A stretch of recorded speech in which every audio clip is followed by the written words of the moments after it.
আমরা যারা মাই GB user আছি তো তাদের জন্য আজকের এই ভিডিওটা। তো আজকের ভিডিওতে আমরা কথা বলবো জিপি পয়েন্ট নিয়ে।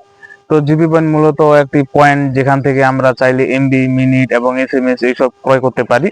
তো আপনাকে জিপি পয়েন্ট তখনই দিবে যখন আপনি মাই জিবি থেকে কোনো কিছু আপনি নিবেন, তো তখনই আপনাকে, বা এমবি কিনবেন, মিনিট কিনবেন, তখনই আপনাকে কিন্তু জিপি পয়েন্ট গুলো দিবে। তো আপনার মোবাইলে বা আপনার যে মাই জিবি অ্যাপটা আছে সেখান থেকে আপনি কত জিবি পয়েন্ট পেয়েছেন বা আপনার মাই জিবিতে কত জিবি পয়েন্ট আছে সেটা কিন্তু আজকে আমি দেখাতে চলেছি। তো আপনি চাইলে সেখান থেকে এমবিও কিনতে পারবেন, মিনিটও কিনতে পারবেন। তো কিভাবে কিনবেন চলুন দেখা যাক। তো এর জন্য আমি আমার ফোনের মাই জিবি অ্যাপে চলে যাব। তো আমি আমার মাই জিবি অ্যাপটা এখান থেকে লগ ইন করে নিই। তো আমি আমার ফোনের মাই জিবি অ্যাপটা এখান থেকে ওপেন হয়ে গেছে। ইতিমধ্যে দেখতে পাচ্ছেন যে আমার মাই জিবি অ্যাপসে কোন রকম কোনো ব্যালেন্স, এমবি, মিনিট তেমন কিছুই নেই, সব একদম জিরো হয়ে আছে। তো এখন আপনারা যাবেন নিচের দিকে, যে অফারের দিকে আপনারা ক্লিক করবেন এখান থেকে। তো অফারে যদি আমরা এখান থেকে চলে যাই, অফারে যাওয়ার পর এখানে আপনারা দেখতে পারবেন ইন্টারনেট, তারপরে ফ্লাক্সি ওপেন, মিনিট, মাই অফার, এখান থেকে সবকিছু আপনারা কিন্তু শো করবে। তো আমাদের এখানে কোনো কাজ নেই, আপনারা একটু স্ক্রল করবেন, এই যে উপরের যে বার গুলো আছে, মেনু বার।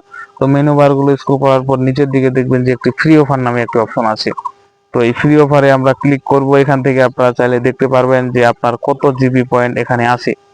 তো মূলত এই জিবি পয়েন্ট থেকে আমরা মিনিট, এসএমএস এবং এমবি কিনতে পারবো। যেমন আমার কাছে টোটালি 14 জিবি পয়েন্ট আছে। তো এখানে যদি আমি 10টি এসএমএস কিনতে চাই একদিনের জন্য, তাহলে কিন্তু আমাকে লাগবে 150 অথবা 150 জিবি পয়েন্ট।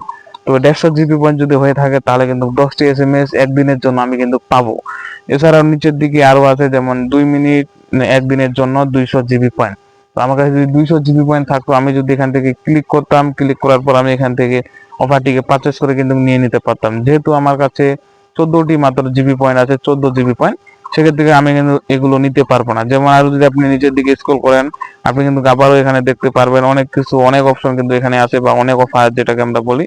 যেমন যদি আমি এখানে শেষের অফারটাকে একটু লক্ষ্য রাখি, যেখানে আমরা দেখাচ্ছে যে 5 জিবি এমবি এবং 3 দিনের জন্য, এখানে আপনাকে একক দশক 10,000 জিবি পয়েন্ট কিন্তু আপনার লাগবে। ওই 10,000 জিবি পয়েন্ট যদি আপনার কাছে থাকে এবং থেকে থাকে, তাহলে কিন্তু আপনি ফ্রি থেকে এখান থেকে 5 জিবি ইন্টারনেট 3 দিনের জন্য নিয়ে নিতে পারবেন। তো আপনিও চাইলে এভাবে আপনার জিবি পয়েন্ট কত হয়েছে সেটা দেখে নিতে পারবেন, এবং যদি আপনার জিবি পয়েন্ট পর্যাপ্ত পরিমাণ হয়ে থাকে তাহলে কিন্তু আপনি এখান থেকে ইন্টারনেট, মিনিট এবং এসএমএস ক্রয় করে চালাতে পারবেন।